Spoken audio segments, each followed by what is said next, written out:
Assalamualaikum warahmatullahi wabarakatuh. Perkenalkan, nama saya Tiara Fitriani, NPM S1I020062 dari kelas B dari Prodi Ilmu Kelautan Universitas Bengkulu. Di sini saya akan menjelaskan tentang 3 materi yang telah dipraktikumkan dalam mata kuliah Ekologi Laut Tropis.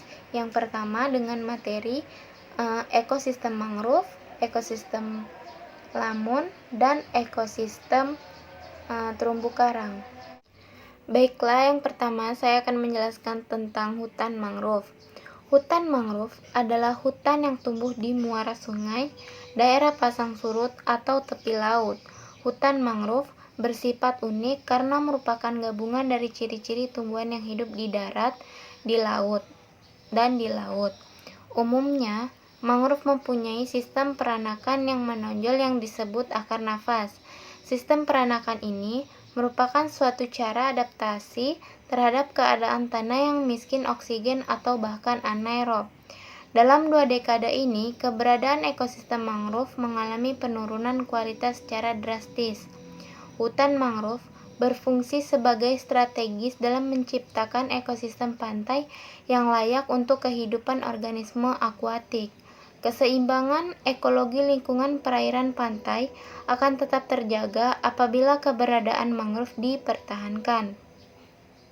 Karena mangrove dapat berfungsi sebagai biofilter, agen pengikat, dan perangkap polusi. Mangrove juga merupakan tempat hidup berbagai jenis gastropoda, kepiting pemakan detritus, dan bivalva pemakan plankton, sehingga akan memperkuat fungsi mangrove sebagai biofilter alami. Mangrove merupakan karakteristik dari bentuk tanaman pantai, estuari atau muara sungai, dan delta di tempat yang terlindung, daerah tropis dan subtropis. Dengan demikian, maka mangrove merupakan ekosistem yang terdapat di antara daratan dan lautan. Dan pada kondisi yang sesuai, mangrove akan membentuk hutan yang ekstensif dan produktif. Karena hidup di dekat pantai, mangrove juga dinamakan hutan pantai, hutan pasang surut, hutan payau, atau hutan bakau.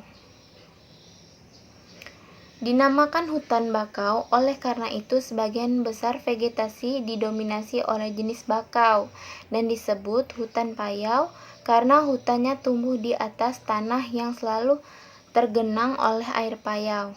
Arti mangrove dalam ekologi tumbuhan digunakan untuk semak dan pohon yang tumbuh di daerah intertidal, rawa, pasang tropik, dan subtropika.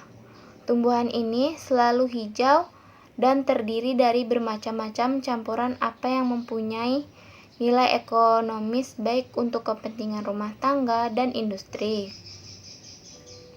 Kerusakan hutan mangrove disebabkan 2 hal, yaitu aktivitas manusia dan faktor alam. Untuk menghitung persentase tutupan mangrove yaitu dengan metode transek linear kuadrat yang bertujuan untuk menentukan jumlah transek dengan menggunakan metode transek linear kuadrat. Stasiun diletakkan 6 transek yang diletakkan secara tegak lurus mulai dari pasang tertinggi sampai dengan surut terendah, dengan jarak antara 50 meter dan jarak antara plot 10 meter.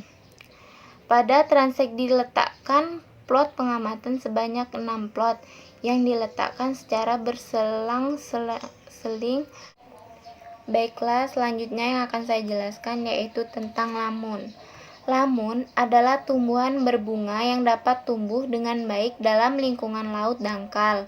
Sedangkan lamun adalah tumbuhan berbiji yang satu yang mempunyai akar rimpang, daun, bunga, dan buah seperti halnya dengan tumbuhan berpembuluh yang tumbuh di darat.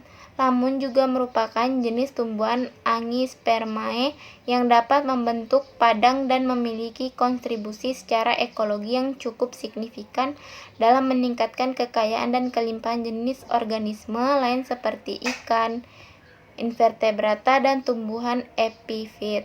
Namun, keberadaan padang lamun sangat penting untuk keberlanjutan biota laut dan bermanfaat secara ekonomi dan sosial bagi masyarakat lokal. Padang lamun juga membentuk ekosistem memiliki fungsi yang pertama, produksi bahan organik yang relatif tinggi. Yang kedua, menghasilkan partikel detritus sebagai dasar rantai makanan penting. Yang ketiga, daun dan tegak tunas lamun habitat tumbuhan lain seperti organisme epifit. Yang keempat, menstabilkan habitat. Sebagai ekosistem, fungsi ekologis yang unik dari padang lamun memberikan banyak manfaat bagi organisme yang tinggal di wilayah pesisir dan kontribusi ekosistem lamun yang keanekaragaman hayati yang tinggi dan sumber pendapatan masyarakat lokal. Umumnya, habitat lamun menempati habitat pantai, tetapi lamun yang sama dapat hidup di habitat yang berbeda dengan menunjukkan bentuk pertumbuhan yang berlainan dan kelompok-kelompok lamun yang membentuk zonasi tegak yang jelas, baik murni ataupun sosialisasi dari beberapa spesies. Namun, secara khas, terdapat di daerah terdangkal berpasir dekat dengan pantai di daerah lagun, terumbu karang, dan estuari. Padang lamun dapat meningkatkan biomasa ikan di suatu wilayah perairan laut.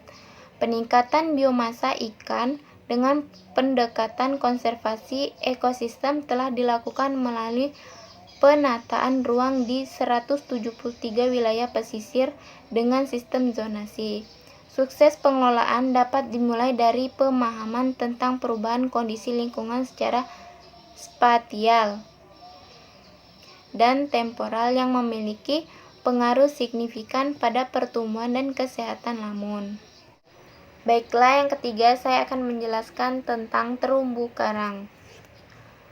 Terumbu karang adalah suatu ekosistem produktif yang paling kaya dari keanekaragaman hayati dan juga ekosistem yang bersimbiosis dengan kelompok hewan anggota filum Cnidaria yang dapat menghasilkan kerangka luar dari kalsium karbonat.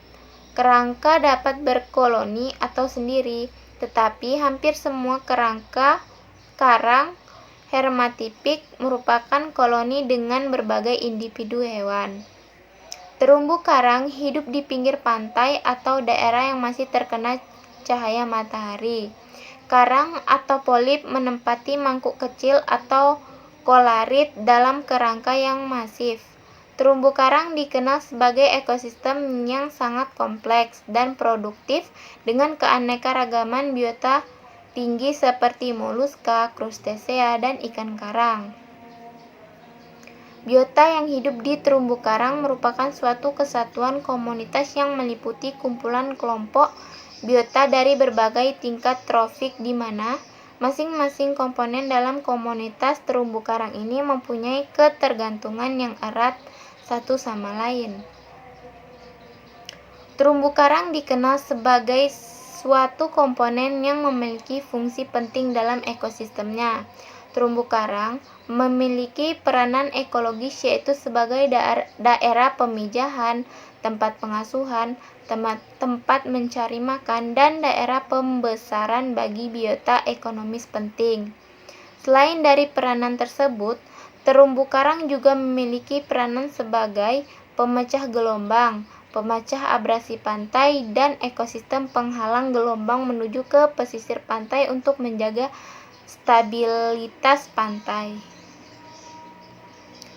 Terumbu karang atau coral reef merupakan kumpulan binatang karang yang hidup di dasar perairan dan menghasilkan bahan kapur CaCO3. Mereka mendapatkan makanan melalui dua cara. Yang pertama, menggunakan tentakel mereka untuk menangkap plankton. Yang kedua, melalui alga kecil yang hidup di jaringan karang. Beberapa jenis zooxanthellae dapat hidup di suatu jenis karang. Biasanya, mereka ditemukan dalam jumlah besar dalam setiap polip. Hidup bersimbiosis, memberikan warna pada polip, energi dari fotosintesa, dan 90% kebutuhan karbon polip. Zone Candle menerima nutrisi-nutrisi penting dari karang dan memberikan sebanyak 95% dari hasil fotosintetisnya kepada karang. Suhu dan salinitas untuk dapat bertahan hidupnya terumbu karang dengan suhu 15 derajat Celcius dan salinitas 27-48%. Selain itu, terumbu karang mengalami sederet panjang ancaman yang semakin hebat, termasuk penangkapan berlebihan, pembangunan pesisir, limpahan dari pertanian dan pelayaran. Konservasi dan pengolahan terumbu karang secara lestari dan berkembang sangat penting, artinya ekosistem terumbu karang yang sangat produktif dapat mendukung kehidupan nelayan setempat. Jika habitat terumbu karang dapat berfungsi secara optimal, maka produksi ikan-ikan karang dapat dimanfaatkan dan memberikan keuntungan secara sosial dan ekonomi bagi masyarakat untuk masa kini dan masa yang akan datang. Metode yang digunakan dalam pengambilan data dengan metode transect kuadrat, metode underwater photography transect atau UPT, dan metode intensive transect atau PIT. Sekian penjelasan dari saya. Bila ada salah kata saya mohon maaf. Billahi taufiq wal hidayah. Wassalamualaikum warahmatullahi wabarakatuh.